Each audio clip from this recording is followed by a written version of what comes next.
Hello, my name is Jameson Mullaney, and this is my video essay on The Matrix. What if everything you ever experienced, your memories, your body, your world, was only a program? In The Matrix, Morpheus tells Neo, "All I'm offering is the truth." But the red pill scene forces both Neo and the audience to confront a deeper question. Is truth always worth the cost of losing a comforting illusion? The Matrix was released in 1999 at the rise of the internet age. The Matrix captures anxieties about technology, control, and unseen systems shaping reality. But beyond its science fiction surface, the film is a philosophical thought experiment about metaphysics. What is real? And epistemology. How can we know? I argue that The Matrix presents being and knowing as inseparable. Reality is not defined by perception alone, but by what grounds perception. An identity becomes authentic only through critical awareness. However, the film also complicates the idea that truth automatically produces freedom. In the red pill blue pill scene, Morpheus offers Neo a choice. You take the blue pill, the story ends. You wake up in your bed and believe whatever you want to believe. You take the red pill, you stay in Wonderland, and I show you how deep the rabbit hole goes. All I'm offering is the truth, nothing more.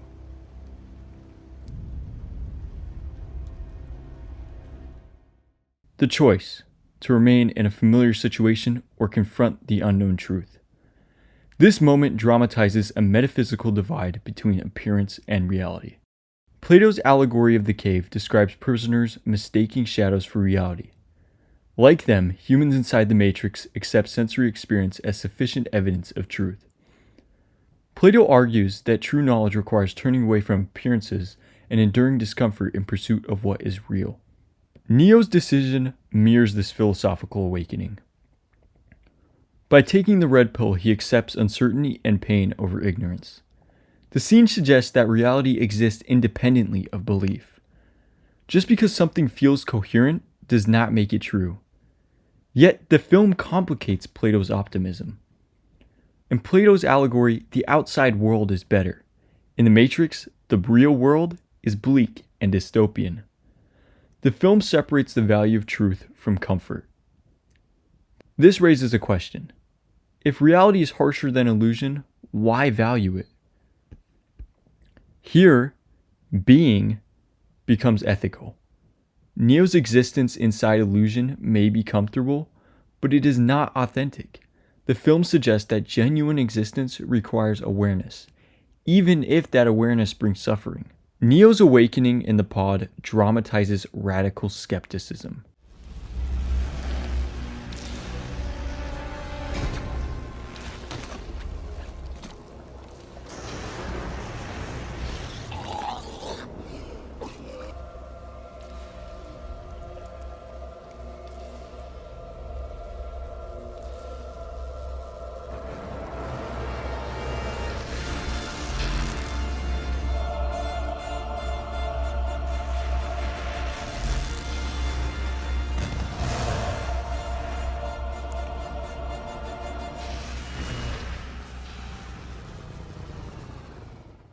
For Neo's entire life, his beliefs were coherent, functional, and socially reinforced, yet entirely false. His senses consistently misled him. This echoes philosophical skepticism. How can we know that our experiences correspond to reality? If a system can perfectly simulate perception, then justification alone does not guarantee truth. Bertrand Russell argues that philosophy's value lies not in providing final answers, but in expanding possibilities and weakening dogmatic certainty. After awakening, Neo does not gain complete understanding. He gains destabilization. He learns that certainty was misplaced. Russell would see this as philosophy in action. Knowledge becomes less about achieving indubitable foundations and more about maintaining intellectual openness. The Matrix does not replace illusion with total clarity. It replaces complacency with questioning. This is crucial. The film suggests that knowledge is not static certainty, but an ongoing willingness to revise belief. Neo's awakening is not the end of ignorance, but the beginning of philosophical awareness. During some of the scenes where there are training simulations, Morpheus tells Neo, "Your mind makes it real." Physical laws bend when belief changes. Do not try and bend the spoon. That's impossible. Instead, only try to realize the truth. What truth? There is no spoon. There is no spoon? Then you'll see that it is not the spoon that bends, it is only yourself.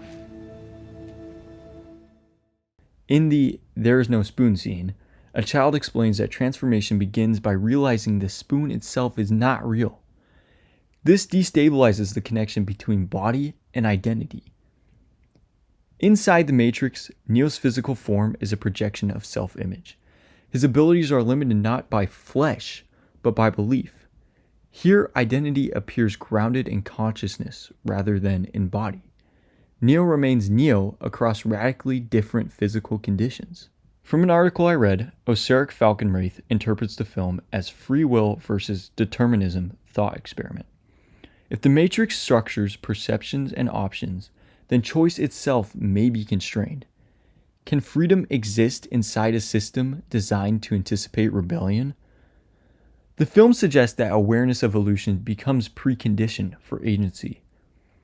Neo cannot meaningfully resist until he recognizes the system. Identity, therefore, is tied to epistemic awakening. To know differently is to be differently. From another article, the author warns against reading The Matrix as a clean philosophical allegory. He argues that the film may simply offer another fantasy, another narrative layer that feels like truth but functions ideologically. What if the real world is just another illusion? This objection challenges my claim that awakening secures authenticity. If every layer could be simulated, then certainty remains impossible. However, this strengthens rather than weakens my thesis.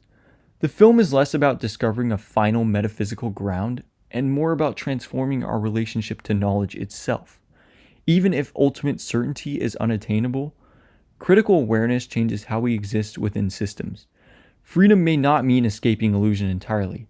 It may mean recognizing and interrogating it. Why does this matter beyond the film?